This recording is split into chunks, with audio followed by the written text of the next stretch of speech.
tiene que ver. Ajá, pues es lo que pasa de que no se tener una lesión a una persona no tiene capacidad, si no tiene capacidad, no hay de ser personal. No es porque no se puede considerar como lesión personal un daño que no se ha producido.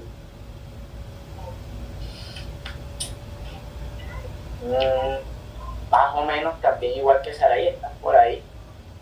A ver, Mariana, porque es complejo identificar si se trata de una lesión personal u otro tipo penal, como podría ser tentativa de homicidio. No, propiamente. Esa no sería la respuesta. Va más por el lado de lo que estaba diciendo Saray y de lo que estaba diciendo Duan, porque está relacionado con el daño e incapacidades. Exactamente, por ahí está la cuestión. ¿Qué pasa? Ahora vamos a explicarlo en extenso, teniendo en cuenta los elementos que han dicho Saray, Duan y Natalia. Para que haya tentativa, ¿cierto?, de cualquier delito al que le queramos aplicar tentativa, nosotros tenemos que hacer una, a mi juicio, adecuación incompleta. ¿Cómo así que adecuación incompleta? Tenemos que señalar a un sujeto de que él intentó cometer una conducta que al final no cometió, porque la tentativa aplica solo para delitos de resultado. Luego él no cometió lo que quería cometer. Es decir, cada vez que nosotros decimos cometió tentativa de tal delito, lo que estamos diciendo en el fondo es, oye, él casi comete ese delito, lo quiso cometer pero no pudo por una circunstancia ajena a su voluntad. En ese sentido hay que señalar concretamente el delito que intentó cometer, cuestión que es imposible en las lesiones personales por la redacción que tiene el código. Entonces yo le lanzo un batazo a Juan en la cabeza y él lo esquiva. ¿Qué lesión personal le produje? Ninguna. ¿Y tentativa de cuál? No sé, porque si de pronto le pegaba y le pegaba poquito, estábamos ante una incapacidad de 30 días. Pero si de pronto le pegaba y le pegaba muy fuerte, es una deformidad porque le dejé la cara deforme. Pero si de pronto le pegaba y con el golpe se le salían los dos ojos, era una enucleación ocular, por lo cual podríamos estar hablando de una pérdida anatómica de los ojos. Entonces yo pregunto, ¿qué lesión le produje o cuál le quería producir? No lo sabemos, porque cada tipo de lesión contempla, ¿verdad?, una afectación puntual, una afectación que desde un juicio hipotético es imposible de saber. Solamente podemos saber qué lesión quería producir en el momento que la produje. Entonces, si bien este resultado es un resultado que no podemos determinar de manera hipotética, necesitamos una valoración médico-legal cuando ya se produjo. Luego no podemos hacer una adecuación en tentativa. Con esto no estoy diciendo que sea imposible sancionar las lesiones en grado de tentativa. Estoy diciendo que es imposible en Colombia. Porque hay otros países donde sí se sanciona la tentativa. ¿Cuál pena, Angélica? No sé, yo tampoco entendí, pero Villarreal decía que no omiten tentativa por la pena. Yo jamás le entendí eso. Bueno, esa es una explicación muy vaga, con todo el respeto al doctor Villarreal, porque cuando se refiere a la pena se refiere a que cada delito de lesión tiene una pena diferente. De pronto lo está diciendo por eso, pero el problema no es tanto la pena, es que primero tienes que determinar qué lesión intentó cometer, y es imposible. Pero obviamente eso trae unas consecuencias punitivas en el tema de la pena. Pero decir por la pena y ya no, pena de explicarlo así, no me entiendo. Eso es mamando gallo, yo respeto mucho. Bueno, pues, entonces,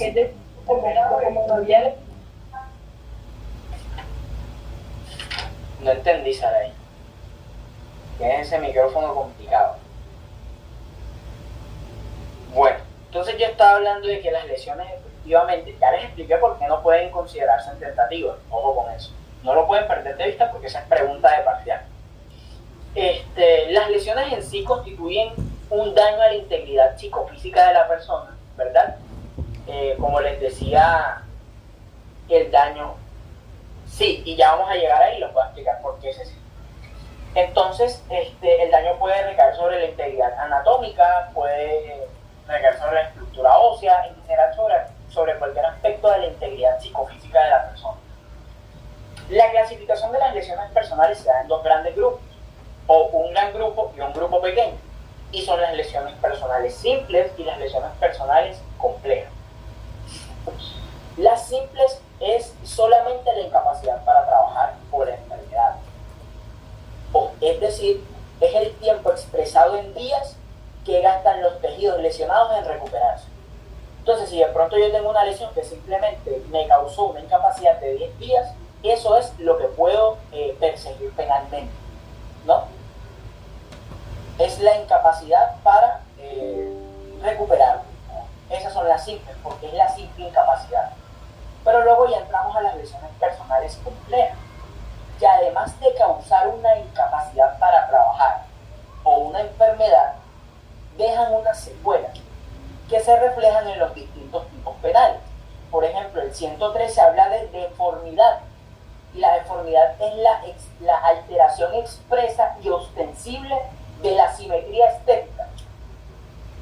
Ahora no vayan a hacer chiste a los compañeros y que, oye, ¿cuándo te causaron esa deformidad?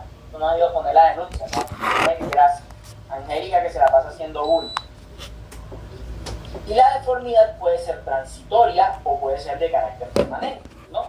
Es transitoria si luego de causada desaparece, ya sea por intervención médica o por el paso del tiempo. Y es permanente cuando definitivamente no desaparece durante la vida de la víctima. Sobre la deformidad, eso. ¿Cuál es el problema que tengo yo con la deformidad? Que para mí cualquier lesión personal causa deformidad, necesariamente. Cualquier lesión personal. Es que es claro que si a ti te golpean y te causan una contusión, eso se va a reflejar en una deformidad de tu físico, porque ya no vas a estar con la simetría que estabas. Entonces se te está causando deformidad. El problema de las lesiones personales son los concursos y las adecuaciones típicas. Y eso es complejísimo en las lesiones personales, súper complejo.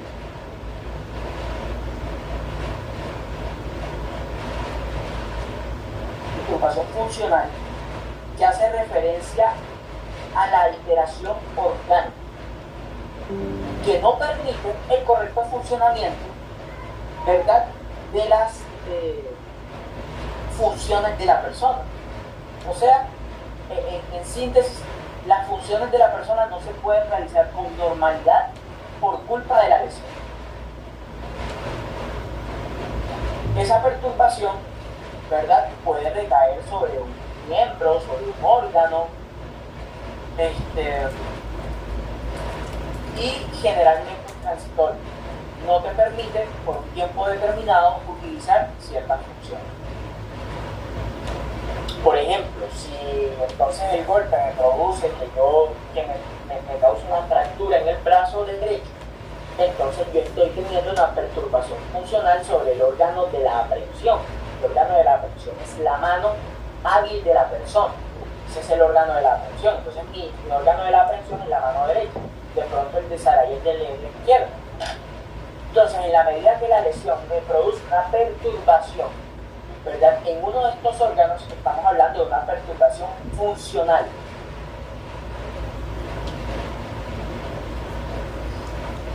Hasta ahí, ¿cómo estamos?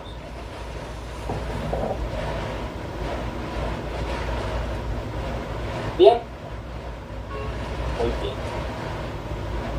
Luego tenemos la perturbación psíquica del 115, que la perturbación psíquica no es otra cosa sino la alteración significativa, ¿verdad?, de la salud mental que tenía el individuo en un momento previo a la lesión.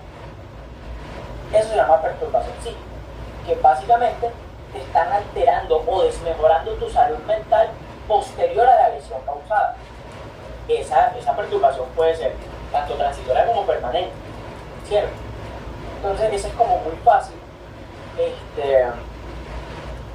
Listo, digo que la perturbación psíquica es la alteración o desmejora de la salud mental del individuo, ¿verdad?, que él tenía en un momento previo a la lesión causada.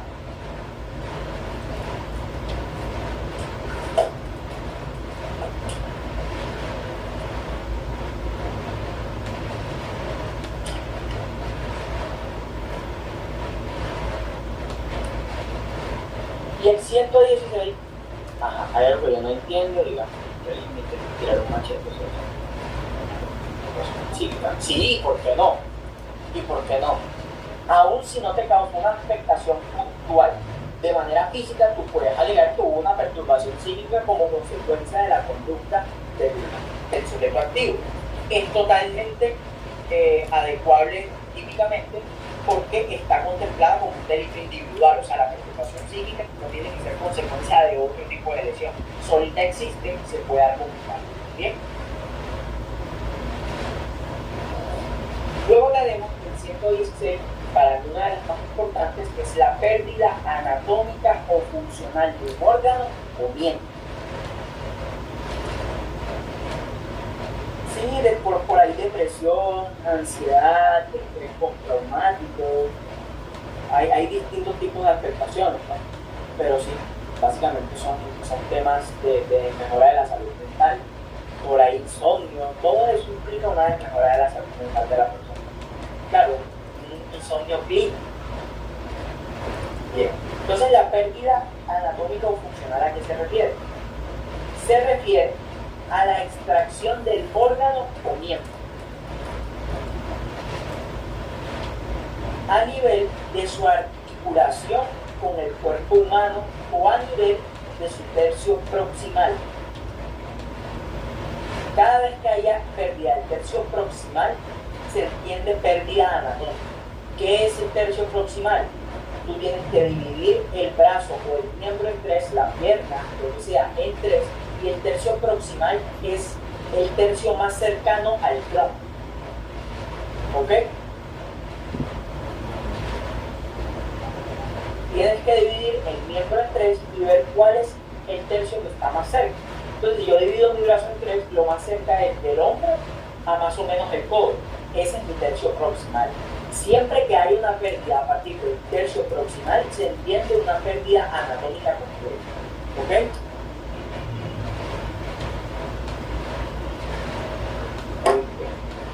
Entonces, el gran problema con estas pérdidas anatómicas es que hay que conocer cuáles son los miembros. Por ejemplo, el ser humano tiene 4 extremidades y el hombre tiene 4 extremidades más el miembro viril. Entonces, hay que saber cuáles son estas extremidades, hay que saber cuándo nos referimos a un órgano. Y es que un órgano es una estructura anatómica con una función conjunta. Por ejemplo, el órgano de la vista, que son los 2 ojos. Entonces, ¿cuándo va a haber pérdida del órgano de la vista? Cuando hay una enucleación de los 2 ojos. De modo que si pierdes uno solo, no hay pérdida del órgano de la vista, sino que hay perturbación, porque sigues viendo por lo menos por uno. Es una perturbación funcional.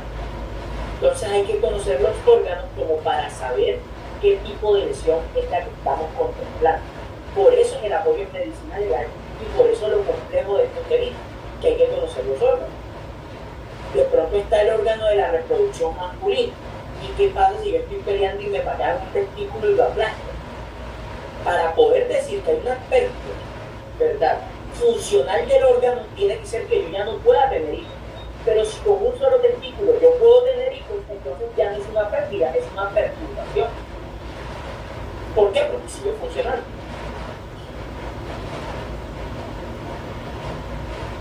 Bien. Sobre eso, mi consejo es que consulten el manual de medicina legal. El manual de medicina legal tiene todos los conceptos que pueden.